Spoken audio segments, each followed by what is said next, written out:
곁에 있는 분과 인사드리면 좋겠습니다. 예수가 기쁨입니다. 예수가 기쁨입니다. 예수님이 기쁨으로 잘 안 여겨지는 때가 많을 것입니다.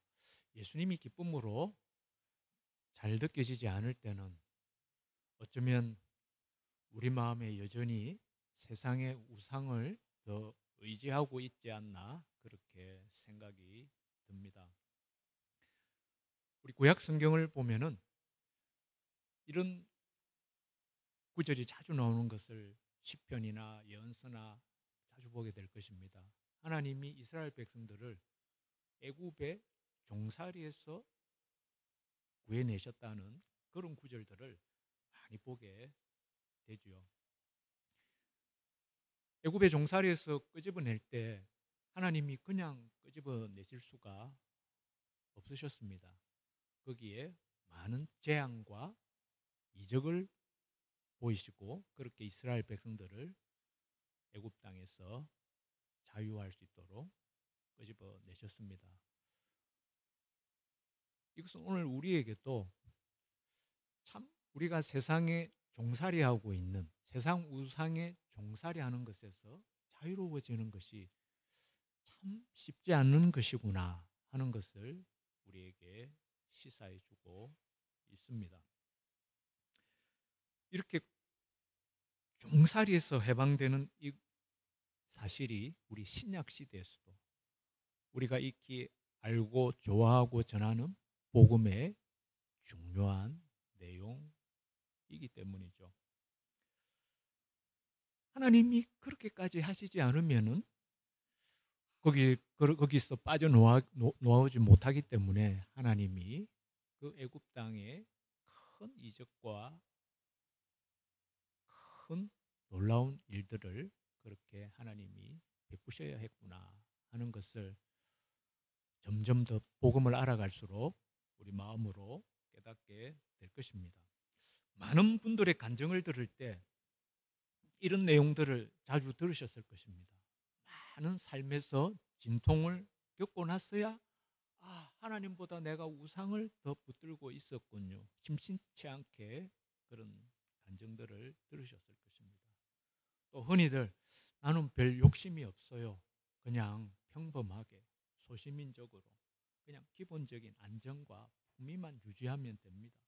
그런 것밖에 없어요. 이렇게 말은 하지만은 그 마음이 얼마나 사실은 하나님과 동떨어져 있는지, 자기 삶에서 하나님은 옆에 세워두고 살아가는 것인지를 깨닫게 되는 것이 얼마나 어려운 일인지 모르겠습니다. 그렇기 때문에 우리 삶에서 겉으로는 별 문제가 없는 것처럼 그렇게 보일 수 있지만 빙산의 일각이 그렇지 않습니까? 수면 밑에는 얼마나 우리 내면에 우리의 삶에서 하나님께 불경스러움이 많고 얼마나 우상 숭배가 가득 차 있는지 모릅니다.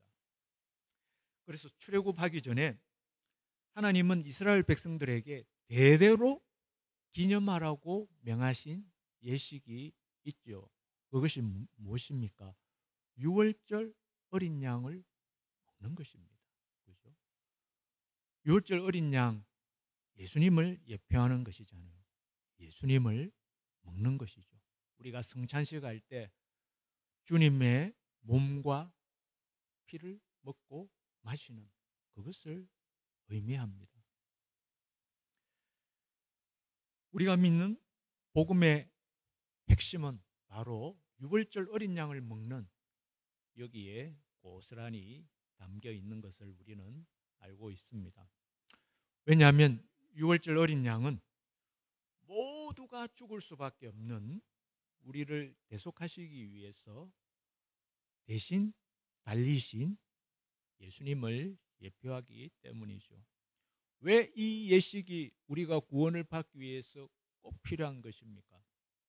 지난주에 자세히 설명했듯이 모든 인류가 예외 없이 하나님으로부터 떨어져 나온 존재가 되어버렸기 때문이죠. 다시 말해서 하나님 형상으로 창조되었는데 그렇게 하나님이 주시는 존영을 누리는 인간이었는데 이제는 더 이상 그것을 누릴 수 없는 잃어버린 존재가 되었다는 것을 뜻하는 것임을 우리는 알고 있습니다. 그래서 사람은 근원적으로 두려움을 가질 수밖에 없고 창조 때의 그 영광을 갈망하면서 살아갈 수밖에 없는 존재가 되었죠. 안전, 존중감에 목말라 하면서 살아가게 될 것입니다. 우리 모두에게 이 갈망이 다 있죠. 이것을 두고 파스칼은 참 이렇게 잘 묘사를 하죠. 사람 마음에는 하나님만이 채워주실 수 있는 빈 공간이 있다. 그렇게 참 잘 말해주고 있습니다.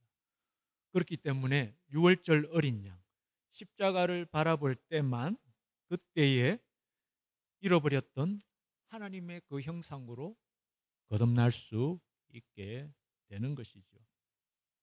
그러나 그렇지 못할 때에는 다시 자기 힘으로 살아내야 합니다. 하나님으로부터 버려진 존재인데 주님 의지할 수 없으면 자기 힘으로 살아야 되는 것이죠. 목숨의 안전과 자기 의를 거기에 자기 힘으로 궁극적인 가치와 의미를 두고 살아가게 될 것입니다. 모든 세상 사람들의 모습이지 않겠습니까? 그렇게 살려니까 어쩔 수 없이 세상에 보이는 것들, 제일 중요한 것이 돈일 것이고 소유에 집착하게 되고 권력이 있어야 되고 지식이 있어야 됩니다. 좀 그래야 안전하게 느껴지죠. 이제 좀 안락하고 나를 좀 안정스럽게 하는 것이 있으면 안정스럽다. 우리 마음을 그렇게 위로해 줄 것입니다. 그러나 거짓 안전이죠. 또 세상에 명예가 있어야 되고 인정도 받고 지위도 가지고 성공을 해야 사람들로부터 아니면 스스로 존중감을 느끼게 될 것입니다. 이런 그것들의 노예로 의지하면서 살아가게 되는 우상 숭배자의 모습을 우리는 벗어나기가 얼마나 어려운지 모릅니다. 하나님이 애굽 땅에 출애굽하기 전에 그래서 재앙과 이적으로 강하게 역사하지 않으면은 자유로울 수가 없는 거예요. 얼마나 그게 어려우면 하나님이 그렇게까지 하셔야 했겠습니까? 끝간데 없이 이어지는 이 우상들을 의지하게 되는 그 노예의 굴레에서 빼내기 위해서 하나님이 하시는 능력이시죠. 그래서 사람은 때로는 이 자기의 이 갈망을 만족시키기 위해서 때로는 신까지도 하나님까지도 이용하면서 자기의 갈망을 만족시키려고 하는 모습을 성경에서도 우리는 볼 수 있습니다. 톨스토이의 단편 소설 중에서 사람은 무엇으로 사는가 한번 읽어보신 분들도 있을 것입니다. 세몬이라는 구두수선공이 등장하죠. 주인공으로 등장합니다. 그리고 미하일이라는 하나님으로부터 벌을 받은 천사가 또 등장하게 됩니다. 이 구두수선공이 러시아니까 9월인데도 날씨가 막 겨울처럼 너무 추워가지고 그러니까 그 당시에 이 서민들의 형편이 얼마나 어려웠던지 이 구두수선공 세모는 어렵게 마련한 돈을 가지고 거기서 말하는 한 8루블 되는 양의 모피로 된 외투를 사러 가는데 그 사러 갈 때는 아내하고 자기하고 추울 때 외출할 때 기존에 갖고 있던 트롯이 하나 있었는데요. 이 서로 그것을 한 번씩 남편이 나갈 때는 남편이 그 겉옷을 입고 자기 것들이 없기 때문에 둘이가 같이 써야 되기 때문에 그렇게 이제 어려운 삶을 살아가는데 새 양핀 모피를 하나 구입을 할 수 있는 이제 계획이 짜여졌으니까 얼마나 기뻤겠습니까? 그래서 큰 기쁨을 가지고 구하러 갔는데 막상 이 사람이 구두수선공이니까 이제 외상으로 주고 돈을 받아가지고 그 양 모피를 자기가 갖고 있는 3루블하고 그거 한 5루블 보태가지고 그래서 살려고 했는데 사람들이 이제 안 갚아주는 거예요. 그러니까 사지는 못하고 이제 푸념만 하면서 집으로 돌아오게 됩니다. 그때 이제 또 아내가 막 다그칠 것을 생각하면서 막 이것을 또 어떻게 모면해야 되나 막 걱정하면서 이렇게 집으로 오는데 이제 해가 지고 어둑어둑해지는데 교회 옆을 지나게 되는데 거기에 어떤 희미한 물체가 하나 보이게 되는 것이죠. 뭔가 싶어서 가보니까 어떤 젊은 사람이 벌거벗은 채로 교회 벽에 기대어서 그 추운 날에 벌거벗은 채로 있는 것입니다. 그러니까 어떤 느낌이 들겠습니까? 어이구, 내가 괜히 갔다가 변이라도 당하면 어떨까 싶어가지고 못 본 채하고 그냥 갑니다. 좀 가는데 사람에게는 양심이 있지 않습니까? 아, 내가 지금 못 본 채하고 그냥 가버리면은 이 사람은 얼어 죽을 수밖에 없는 것이죠. 도무지 안 돼가지고 다시 돌아와가지고 이제 이렇게 하니까 이제 인기척은 있고 자신을 바라보는데 눈이 너무 선량한 거예요. 선량한 눈을 보니까 마음이 좀 안심이 되는 것 같기도 해가지고, 자네 어디서 왔습니까? 이렇게 물어보지만은 도무지 이제 자신의 신상에 대해서는 자세히 알려주지 않습니다. 그래서 그래도 다급하니까 이 추운 날에 이제 밤이 되고 얼어 죽을 것 같아가지고 자기가 입고 있던 그 외투를 하나 벗어서 그 청년한테 입혀주고, 마침 이제 외상값 받으러 갔다가 털 장화 이거 수선하는 부탁을 받은 게 있어가지고 손으로 들고 오고 있었는데 그것을 이제 청년 발에 씻겨서 이제 집으로 오게 됩니다. 집으로 오니까 아내가 좋은 인상으로 맞이할 리가 없겠죠.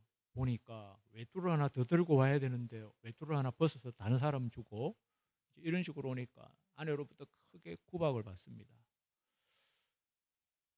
그러나 이제 틈을 얻어가지고 참 이 사람이 어려운 지경에 있었는데 내가 이렇게 이제 데리고 온 거다 이렇게 말을 해도 저녁이라도 좀 달라고 하지만은 아내가 막 들은 척도 안 하려고 하기에, 당신도 하나님 사랑을 알고 있다면은 어떻게 이 사람한테 그냥 올 수가 있겠느냐. 이제 그 이야기를 들었을 때 아내의 마음에 다른 느낌이 들면서 그 청년을 긍휼하게 바라보게 됩니다. 그래서 이제 밥도 차려서 준비해 주면서 이 청년이 겨울을 날 동안에는 우리 집에 머물 수 있게 해야 되겠다. 이제 그런 마음을 가지니까 그 청년에게서 얼굴빛이 환해지면서 미소를 띠게 됩니다.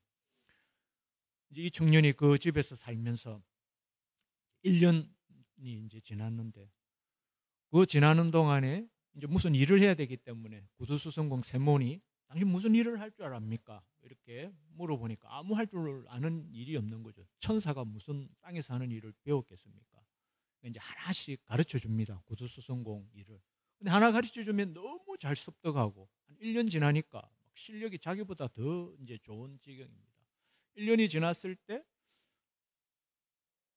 어느 날 창가로 이렇게 밖을 내다보는데 삼두마차가 집 앞에 서고 거기서 이제 그 마차를 몰던 하인이 급히 내리더만 이제 문을 여니까 그 주인으로 보이는 몸집이 코뿔소를 만한 이런 사람들이 이제 그 삼두마차에서 내려서 이 구두수성공 집으로 들어옵니다. 이 신사가 아주 귀한 20루블짜리 이 모피를 하나 쫙 보여주면서 당신 같은 사람들은 이거 구경도 못했을 거야. 아주 거만하게 말하면서 이거 20루블짜리인데 이것으로 내 장화를 하나 만들어 주기를 원하는데 1년이 지나도 모양도 안 변하고 찢어지지도 않을 그런 장화를 만들어 주면은 10루블을 주겠다고. 이거 근데 잘못 만들면은 오히려 이제 변을 당할 수 있잖아요.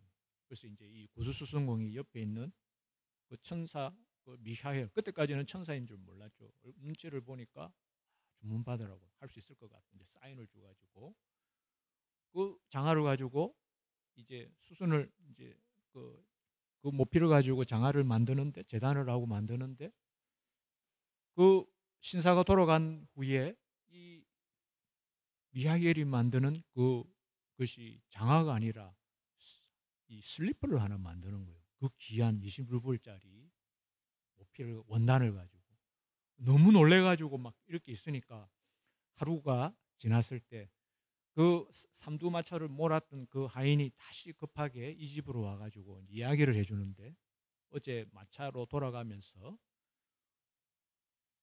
그 자기 주인이 갑자기 죽었다는 거예요. 아니나 다를까 그날 주문을 받을 때 그만하게 이 신사가 막 이야기를 하는데, 미하일 이 청년이 그 신사 뒤편을 쫙 쳐다보더니만 미소를 짓고 있는 거예요. 누군가 있는 것처럼 이렇게 보면서 미소를 두 번째로 1년 만에 지었었는데, 이제 하루가 지나서 이런 그 신사가 죽었다는 이야기를 듣게 됩니다. 그리고 나서도 아무 일이 없이 한 6년이 지나 6년째가 됩니다. 6년 동안에 이렇게 이제 가게도 제법 이제 안정이 되고 있는데, 또 어느 날 밖으로 보니까 한 부인이 어린 자매 둘이를 이렇게 데리고 오는데, 한 자매는 다리를 쩔뚝거리고 있는 거예요. 그래서 이제 다시 구두수성공한테 내년 봄에 신길 아이들한테 장화를 하나 만들어주면 좋겠다 이렇게 부탁을 하고 있는데, 옆에 이제 구두수성공 그 부인이 이렇게 말을 이렇게 이것저것 궁금하니까 물어보는 겁니다. 아이고 어쩌다가 그의 하나이는 다리를 접니까? 이렇게 물으니까 자기 엄마가 어떤 실수를 해가지고 그렇게 됐다는 거예요. 그러니까 이 데리고 온 부인이 친엄마가 아닌 걸 알게 되니까 더 궁금할 거잖아요. 그러니까 물어보니까 이제 자초지종을 소개를 해줍니다.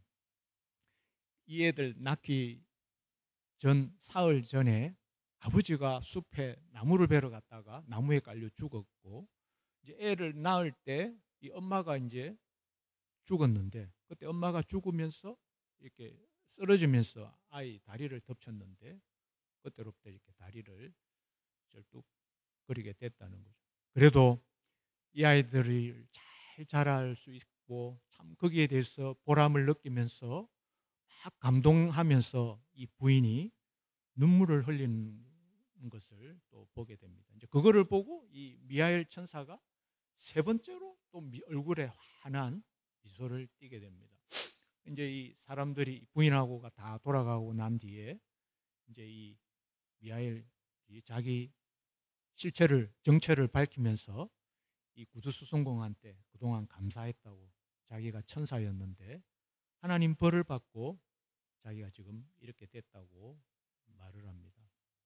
어떤 벌을 받았냐면은 바로 6년 전에 이 아이 두 자매를 낳을 때 하나님이 그 엄마 영혼을 데리고 오라고 자기를 보냈는데, 그 엄마가 자기를 보고는 천사인 줄을 알고 사정을 하더라는 거예요. 사흘 전에 애들 아빠가 갑자기 죽었고 오늘 나를 데리고 가면은 이 애들은 어떻게 삽니까? 애절하게 간구를 하니까 미하엘 천사가 도무지 그 영혼을 데리고 갈 수가 없는 거예요. 그래서 하나님 명을 어기고 그냥 하나님 앞에 올라가니까 하나님 심기가 별로 안 좋으셨겠죠. 너 다시 내려가서 그 부인을 영혼을 데리고 오거라. 그러면은 너가 세 가지 진리를 알게 될 텐데, 첫 번째는 사람 내면에는 뭐가 들어있는지, 두 번째 사람에게 허락되지 않은 것이 무엇인지, 세 번째는 사람들은 무엇으로 살아가는지 네가 그 진리를 알게 되고 다시 나에게로 올 것이다.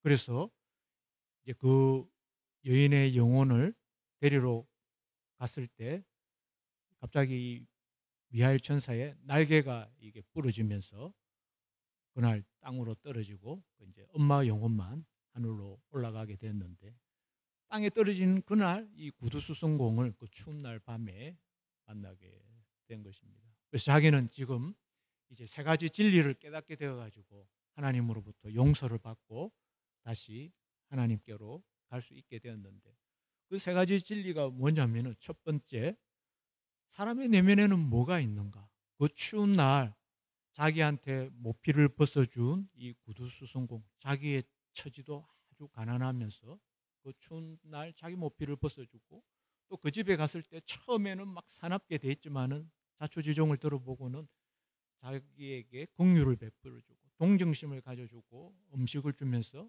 집에서 이렇게 보호해줘야 되겠다는 그 마음을 가진 그 사랑을 자기가 접했을 때, 아, 사람의 내면에는 사랑이 있구나. 첫 번째 진리를 알게 되었고, 두 번째 진리는 사람한테 하나님이 허락하시지 않은 것이 그 코프소 같은 거만한 그 신사가 그 장화를 주문할 때 그 뒤편을 보니까 천사는 이제 영안이 열려서 알기 때문에 자기 동료인 죽음의 천사가 뒤에 서 있더라는 거죠. 보면은 그날 데려가려고 서 있었던 거죠. 이 거만한 신사는 1년 뒤에도 신을 수 있는 튼튼한 장화를 얻었지만은 자기가 오늘 당장 죽는다는 것도 알지를 못하는 그런 인간일 뿐인 것이죠. 그래서 하나님이 사람에게 허락하시지 않은 것은 정말 자신의 삶에 뭐가 필요한지 아는 힘을 허락하지 않으셨다는 거죠.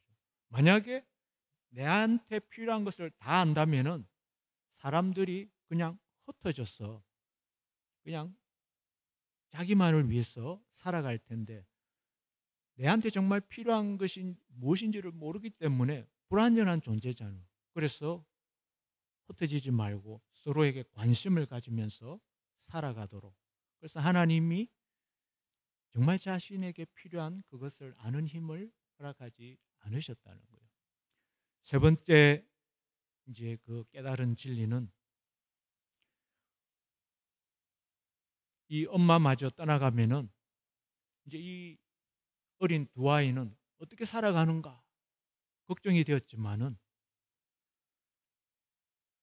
그날 이 마을에 회의가 열려서 이 두 아이를 어떻게 키울 것인가. 엄마 아빠가 갑자기 죽었으니까 마을에 회의가 열려가지고 마을 사람들이 고민한 끝에 그날 이 구두를 주문하러 온 그 부인도 남자아이를 하나 낳았는데 젖을 줄 수 있는 사람이 그 사람이 혼자뿐이었기 때문에 마을 사람들이 그 여인에게 이 두 여자아이들도 젖을 먹일 수 있도록 그렇게 부탁을 하고 나머지 일들은 곧 결정을 해서 처리해 줄 테니까 그것을 이제 부탁을 하고 지금 6년 동안 그렇게 이 아이를 또 잘 키우면서 애정을 쏟고 그렇게 지내왔는데 그 아이들이 크는 것을 보고 너무 보람에 가득 차서 감격의 눈물을 흘리는 그 부인의 눈물을 보고 사람은 무엇으로 살아가는가. 이 미하엘 천사는 하나님 곁에서 하나님을 늘 보니까 하나님이 어떤 분이신 것을 알잖아요. 그 부인의 모습을 보고 하나님을 보게 됐다는 것이죠. 하나님은 사랑이시잖아요. 사람은 하나님으로 살아가는 것이구나. 세 번째 진리를 깨닫게 되고 이제 미하엘 천사는 하나님으로부터 올라가게 됩니다. 참 톨스토이가 이 소설을 썼을 때가 유럽의 산업혁명이 일어나고 한 100년이 정도 지났을 때인 것 같은데요. 참 제 눈에는 번쩍 뜨이는 게 하나 있었습니다. 경제학을 공부했기 때문에 현대 사람들이 나름대로 자기 생각대로 사는 것 같지만은 경제사상가들의 그 생각 안에서 살게 됩니다. 그렇죠? 제일 중요한 것이 돈이잖아요. 그렇죠? 경제적인 것이죠. 그 천사 미하엘의 말을 통해서 세 번째 그 깨달은 진리를 말하면서 이런 이야기를 합니다. 모든 인간이 이 세상에서 살아가고 있는 것은 자기 일에만 신경을 쓰고 그렇게 살아간다고 생각하지만은 사실은 저마다 자신의 일을 생각하기 때문이 아니라 그들 속에 사랑이 있기 때문이다. 하나님이 있기 때문이다. 그리고는 다른 말로 요약하기를 모든 인간은 이기심이 아니라 사랑으로 살아간다는 것을 알게 되었습니다. 이렇게 전합니다. 저는 눈이 번쩍 뜨이는 것이죠. 물론 톨스토이도 그 당시 유럽의 산업혁명을 겪으면서 얼마나 사회들이 또 그리고 신앙들이 일그러져 가는지 그 모습을 그대로 직시했을 것입니다. 경제학의 아버지는 아담 스미스라는 것을 여러분 잘 알 것입니다. 보이지 않는 손. 그러니까 그 당시 유럽이나 미국은 기독교 국가들이죠. 그죠? 그러니까 공적 영역에서도 개인의 영역뿐만 아니라 사적 영역뿐만 아니라 사회 공적 영역에서도 기독교적인 배경으로 흘러가던 돌아가는 그런 사회였죠. 그러나 아담 스미스가 경제적인 효율을 말할 때 보이지 않는 손은 사람이 자기 자립심, 이기심으로 살면은 알아서 보이지 않는 손이 알아서 할 것이다. 이 보이지 않는 손은 하나님 그런 선한 영에 보이지 않는 그 영이 아니죠. 제가 볼 때는 효율을 집착하기 때문에 어둠에 보이지 않는 영에 속하는 것이지 않는가 이렇게 생각이 됩니다. 그래서 아담 스미스가 한 거대한 작업은 뭐냐면은 그 당시 사회에서는 기독교 국가에서는 다 신앙을 대부분 가지고 있기 때문에 사회도 하나님의 일반 은총으로 돌아가고 있다. 누가 빵을 하나 구워도 그 사람이 빵을 구웠기 때문에 유통이 되고 다른 사람을 도우는 것이잖아요. 이게 이제 하나님의 이런 일반 은총으로 돌아가는 이런 사고 사상을 하게 되는데 아담 스미스는 이 사회에 돌아가는 방식을 효율은 좋은데 하나님을 거기서 제외시키는 역할을 엄청나게 잘했다. 이렇게 생각이 됩니다. 아마 톨스토이가 볼 때는 신앙인이기 때문에 또 거대한 사상가이기 때문에 이게 그대로 보였을 거예요. 그래서 이 사람이 무엇으로 살아가는가 이 단편 소설을 보면 다시 보이지 않는 아담 스미스의 손을 치워버리고 하나님의 정말 보이지 않는 그 사랑의 손을 다시 회복시키려고 하는 그런 선지자적인 눈이 아닌가 말이 아닌가 이렇게 생각이 듭니다.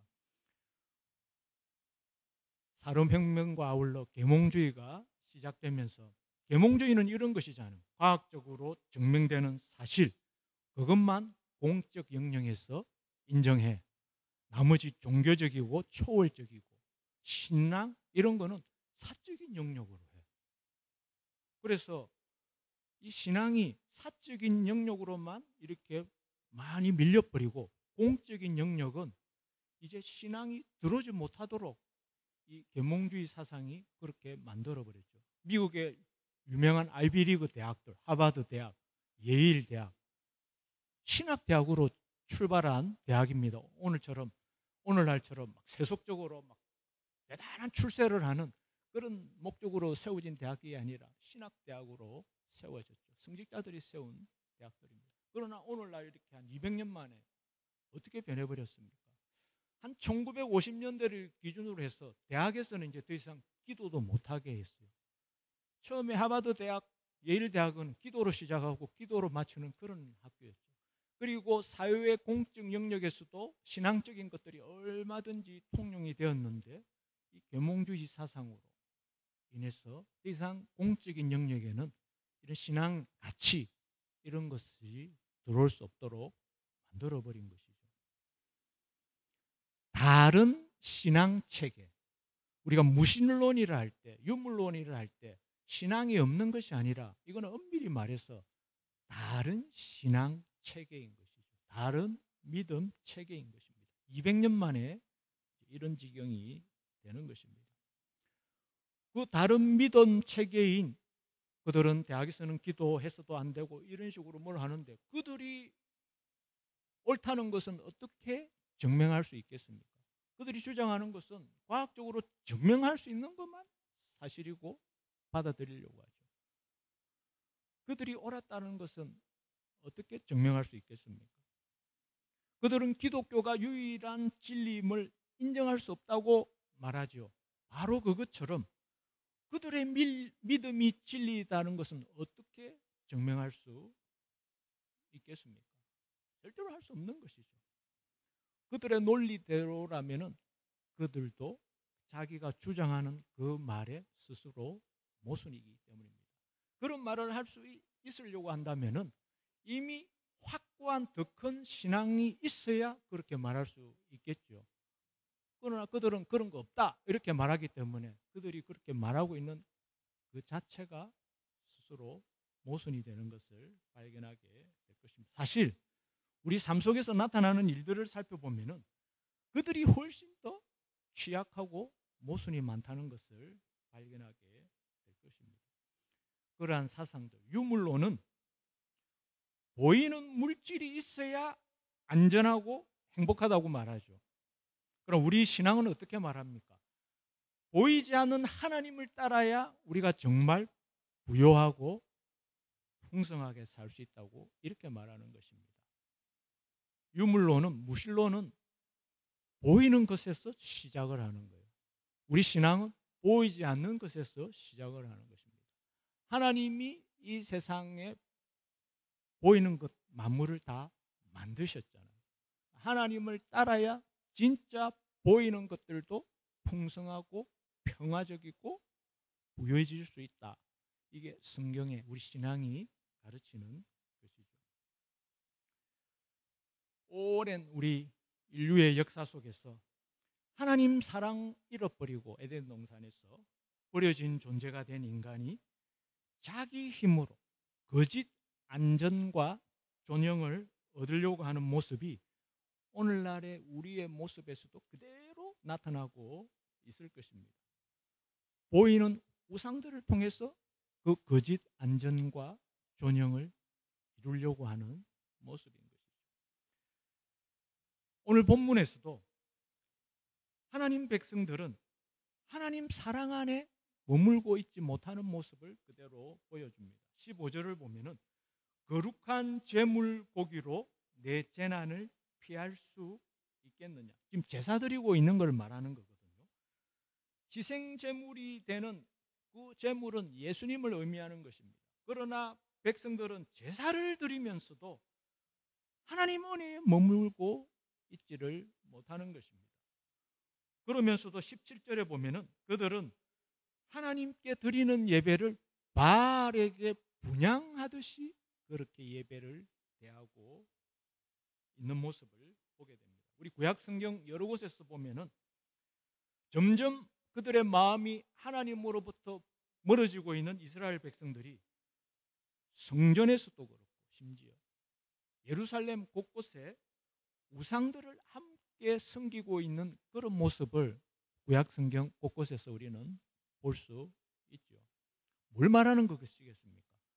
하나님을 하나님으로 섬기는 것이 아니라 우상들의 하나처럼 하나님을 대하고 있다는 것을 말하죠. 그들은 분향을 하죠. 이렇게 하나님의 백성들이 바알에게, 우상의 대표인 바알에게 분향하듯이 종교 생활을 하는 모습은 일전에도 한번 말씀드렸듯이 히스기야 왕 때 모세 시절에 만들었던 그 놋뱀에 대해서도 그런 식으로 나타나고 있는 것을 보게 됩니다. 열왕기하 18장 4절을 보면은 이렇게 기록이 되어 있는데요. 모세가 만들었던 놋뱀을 이스라엘 자손이 이때까지 향하여 분향함으로 그것을 부수고 너후스단이라 일컬었더라. 이렇게 기록되어 있습니다. 이 놋뱀은 민수기 21장 6절을 보면은 그 사건이 잘 기록되어 있습니다. 이스라엘 백성들이 광야 생활 40년째에도 여전히 하나님과 모세를 원망합니다. 그때나 지금이나 늘 불평분자들이 문제인 것이죠. 하나님은 불뱀을 보내서 그들을 물어 죽게 하는 것입니다. 그러니까 하나님은 그때도 모세 시절에도 말씀과 만물을 통해서 하나님이 항상 함께 하시는 것을 알 수 있는데도 그러나 하나님으로 영혼의 안전과 존영을 누리지 못하는 영혼들은 어떻게 됩니까? 불뱀에 물리는 것 같은 그런 죽음 같은 공고함이 있다는 것을 의미하는 것이죠. 하나님 은혜로 만족할 수 없다면은 도대체 무엇으로 우리 영혼의 공허를 채울 수 있겠습니까? 뭘 해도 온통 쓰디쓰게 느껴질 것입니다. 가져도 그럴 것이고 안 느껴지면은 거짓 안전에 취해 있는 것이겠죠. 사방 어디를 둘러봐도 원망거리, 불만거리가 다 생길 것입니다. 하나님 은혜 안에 채워져 있지 않습니다. 백성들이 견디다 못해서 모세한테 찾아오죠. 간곡히 부탁합니다. 하나님께 좀 기도해가지고 제발 불뱀들이 자신들에게서 떠나가게 해달라고 간청을 합니다. 불뱀은 죄를 의미합니다. 죄의 삭은 사망인 거죠. 불뱀한테 물리면 죽는 것입니다. 죄는 죽음을 가지고 오는 것이죠. 성경은 영적으로 그거를 의미를 하는 거죠. 그러니까 모세가 기도하니까 하나님이 그 불뱀 모양을 노수로 만드는 것입니다. 다르게 무슨 노수로 제작하는 것이나 그 사람을 물어 죽이는 그 불뱀 그거를 보고 그 모양 그대로 그것을 노수로 만들어서 장대에 매달게 하는 것이죠. 고린도후서 5장 21절을 보면은 하나님이 죄를 알지도 못하신 이를 우리를 대신하여 죄로 삼으신 것은 이런 내용이 나오는데 이거를 의미하는 것이죠. 그러니까 장대에 달린 그 뿌리로 만든 불뱀 죄죠. 예수님이 죄가 되는 것이죠. 대신. 그런데 그 불뱀을 쳐다보면 모두 살게 됩니다. 막 죽어가면서 그 노수로 만든 불뱀을 쳐다보는 그 죄인들이 어땠겠습니까? 그 자비와 그 은혜가 확 오지 않았겠습니까? 그들이 뭐 다른 거 한 건 아무것도 없습니다. 그냥 쳐다본 것이죠. 예수님이 내 대신 죽으시는구나. 그거 쳐다보는 것입니다. 구원은 이런 것이죠. 하나님의 사랑과 은혜, 그분의 선하심과 인자심이 보입니까? 그러면 사는 것이죠. 하나님이 너희도 그렇게 살아라. 이렇게 우리에게 말씀하시는 거예요. 구원을 얻은 것입니다. 이미 우리 영혼은 천국에 속해 있는 것이죠. 안전하고 존영을 얻는 것입니다. 뭐가 우리를 그렇게 만듭니까? 우리는 쳐다볼 뿐인데 하나님의 그 선하심과 인자하심, 그분의 자비와 은혜가 우리를 안전하게 하고 존영을 얻게 하죠. 하나님을 만나기 때문인 것이죠. 우리가 잘 알고 있는 찬양들 많을 것입니다. 내 영혼이 은총 입어 중한 죄짐 벗고 보니 어디서 이 찬양이 나옵니까? 주님을 바라볼 때 이 찬양이 나오죠. 내 영혼에 햇빛 비치니 주 영광 찬란해. 그 찬란한 영광이 어디서 비치고 있습니까? 장대에 달리신 주님으로 그분의 말로 닿을 수 없는 선하심과 인자하심. 태산을 넘어 험곡에 가도 빛 가운데로 걸어가면 삶이 고통스럽습니까? 빛 가운데로 걸어가면 살아나는 것이 다 살아나게 됩니다. 다시 말해서 예수님의 그 공로가 내 영혼에 보이면 사는 것이죠. 우리는 이거를 은혜를 받는다고 말합니다. 이거를 두고 신약에서 예수님은 이렇게 말합니다. 요한복음 3장 14절 15절에 보면 모세가 광야에서 뱀을 든 것 같이 인자도 들려야 하리니 이는 그를 믿는 자마다 영생을 얻게 하려 하심이니라. 나의 선하심과 인자심이 보이니 그러면 영생을 얻게 된단다. 주님이 지금도 말씀하시는 것이죠. 그러나 구약시대든 신약시대든 가나안에 들어왔어도 보이는 풍요에 우리는 금방 눈이 멀기 쉬울 것입니다. 이방 민족들의 풍습에 오염되기 쉬울 것입니다. 계몽주의 유물론 같은 다시 노뱀을 분양하는 그 지경에 이르기가 쉬울 것입니다. 뭘 의미하는 것이겠습니까? 가나안에 들어오더라도 하나님 은혜 안에 있지 못하면은 다시 자기 힘으로 의로워지려고 애를 쓸 수밖에 없지 않니? 그러니까 자기 힘으로 뭔가 자기가 좀 특별해지면은 존영을 얻는 것 같고 내 의로움을 입증해 보려고 존재감이 생기는 것 같았어요. 그런 종교 행태는 오늘 본문처럼 구약의 이스라엘 백성, 하나님 백성에게도 나타나고 있습니다. 그들은 여전히 제사는 지냅니다, 하나님. 그러나 동시에 성전 옆에 우상을 이렇게 세워놓죠. 하나님을 분양하듯이 하고 있는 것이죠. 자격 없는 자에게 그 대속의 은혜를 베푸시는 그 은혜를 잃어버리고 있다, 이거를 말하는 것입니다. 우리가 예수 믿고 세례 다 받았지만은 오늘은 죄를 짓지 않습니까? 내일은 안 지을까요? 그냥 나는 세례 받았으니까 알아서 내 죄가 처리되겠지, 그런 기독교는 없습니다. 늘 우리는 이 대속의 은혜에서 빛으로 나아가게 되죠.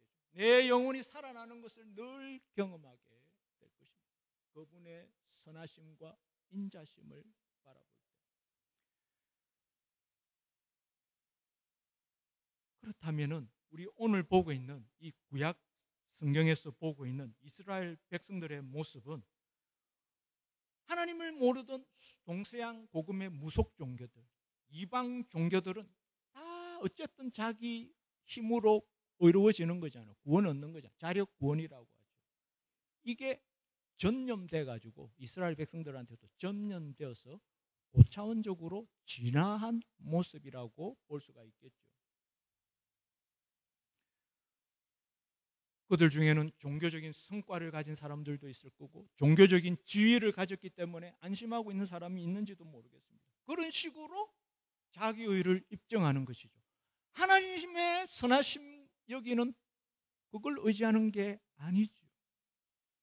분양하고 치성을 드리는 모습인 것이죠. 어떤 한 인간의 의, 어떤 이 세상의 의, 어떤 나의 자기 의도, 내 종교적인 행위도 이사야서 64장 6절을 보면 어떻게 말씀합니까? 무릇 우리는 다 부정한 자 같았어.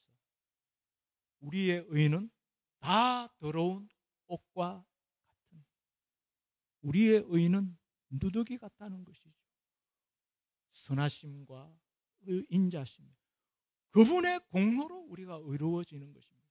그분의 공로로, 그 빛으로 우리의 삶도 선한 삶을 살려고 하는 것이죠.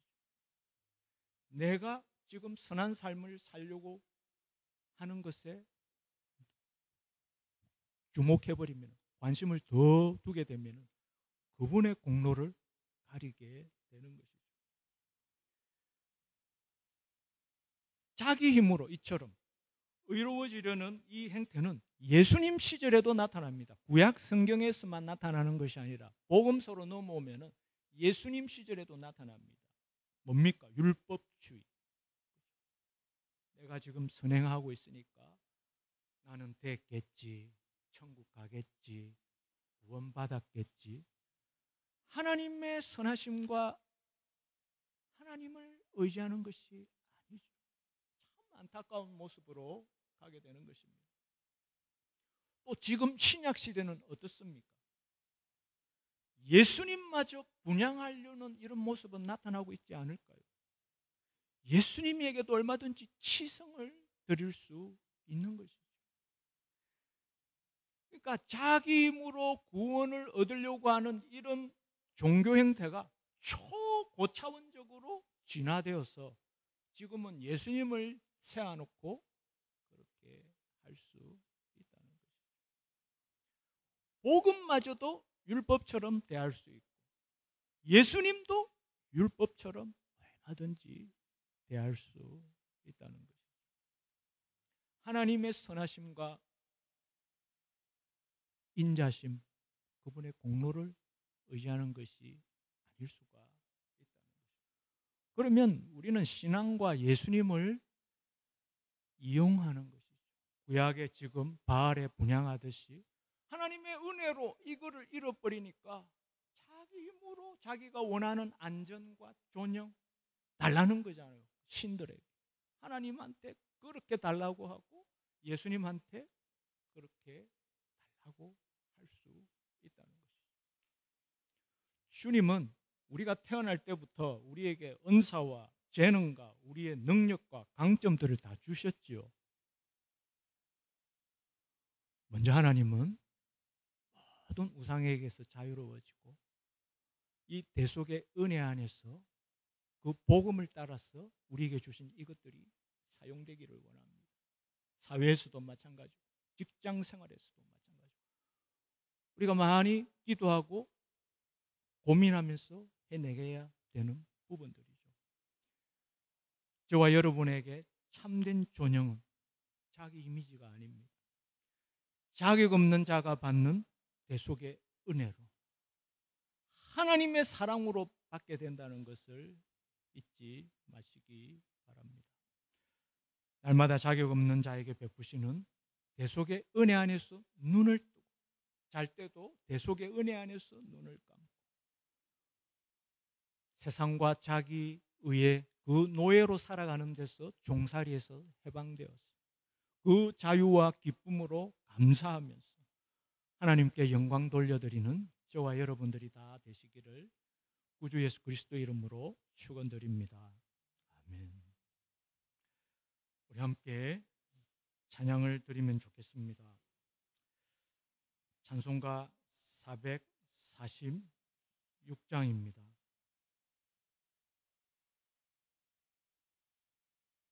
옛날 찬송은